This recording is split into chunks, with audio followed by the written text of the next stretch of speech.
Hai semuanya, welcome back to my YouTube channel. Terima kasih udah klik video ini dan hari ini aku bakal bikin video tentang materi hukum. Teman-teman, di dalam hukum itu sendiri ketika seseorang melakukan perjanjian, yang mana perjanjian ini masuk kepada buku ketiga Kitab Undang-Undang Hukum Perdata, yaitu masuk ke dalam perikatannya. Ketika misalnya seseorang ingin melakukan perjanjian jual beli, sewa menyewa, ada syarat-syarat yang harus dipenuhi sehingga perjanjian itu dianggap sah menurut hukum. Di dalam pasal 1320 Kitab Undang-Undang Hukum Perdata terdapat 4 unsur yang harus dipenuhi oleh para pihak sehingga perjanjian itu dianggap sah. Dan hari ini pada video kali ini aku bakal bahas dan menguraikan satu persatu mengenai syarat-syarat tersebut. Yang pertama adalah adanya kata sepakat. Kata sepakat ini harus menjadi hal yang penting yang harus ada dalam suatu perjanjian. Dalam hal ini maksudnya jangan ada kata paksaan. Misalnya nih, aku bikin contoh ketika si A dan si B melakukan perjanjian jual beli rumah. Si A sebagai penjual dan si B sebagai pembeli. Si penjual ini sepakat untuk menjual rumahnya dan pembeli ini si B sebagai pembeli sepakat untuk membeli rumahnya. Jadi di sini ada kesepakatan yang terjadi yaitu sepakat untuk melakukan perjanjian jual beli rumah. Yang kedua adalah cakap. Cakap maksudnya apa? Cakap maksudnya di sini adalah bahwa kedua belah pihak itu sudah cakap untuk melakukan perbuatan hukum, tidak di bawah pengampuan, dan secara umur pun sudah secara hukum mereka sudah cukup umur dan mereka tidak di bawah pengampuan. Misalkan mereka sudah dewasa menurut undang-undang perkawinan dan mereka sudah bisa melakukan perbuatan hukum menurut KUH Perdata. Nah, itu yang tadi sepakat, yang kedua adalah cakap, dan yang ketiga adalah suatu hal tertentu ini berbicara mengenai objek perjanjian, dan ini terdapat di dalam pasal 1332 sampai 1334 KUH Perdata.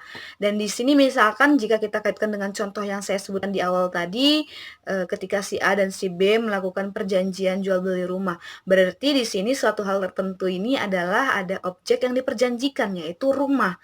Rumah menjadi objek perjanjiannya. Jadi sini udah jelas ya, yang diperjanjikan adalah rumah, kayak gitu. Itu suatu hal tertentu. Ada objek yang diperjanjikan.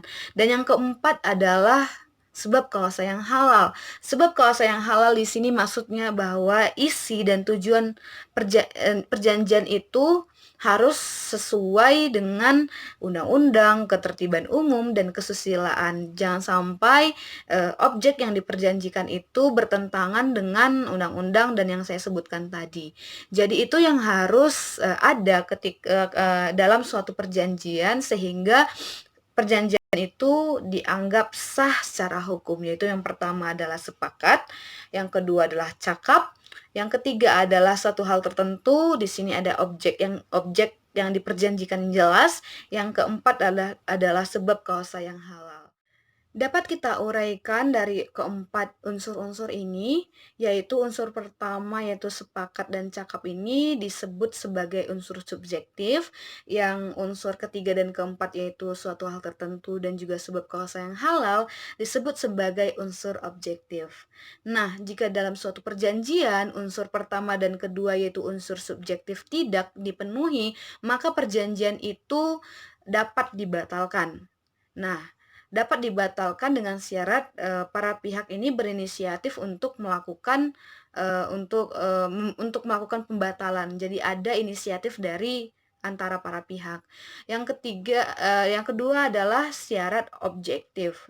Jika syarat objektif ini tidak dipenuhi dalam suatu perjanjian, maka perjanjian itu batal demi hukum. Batal demi hukum di sini maksudnya apa? Maksudnya adalah dari semula perjanjian itu dianggap tidak pernah dilakukan, sehingga batal demi hukum. Oke, jadi udah jelas ya syarat-syarat sahnya perjanjian menurut Kitab Undang-Undang Hukum Perdata dalam pasal 1320 ada 4. Yang pertama adalah sepakat, kedua cakap, ketiga suatu hal tertentu, keempat sebab kuasa yang halal. Jadi hari ini sampai di sini aja video aku. Aku bakal bahas materi hukum lainnya di minggu depan depannya. Teman-teman, cukup di sini aja videoku hari ini. Aku bakal bahas materi hukum di minggu selanjutnya lagi, dan terima kasih untuk udah nonton video ini. Jangan lupa di like, comment, dan subscribe. See you in my next video. Bye bye.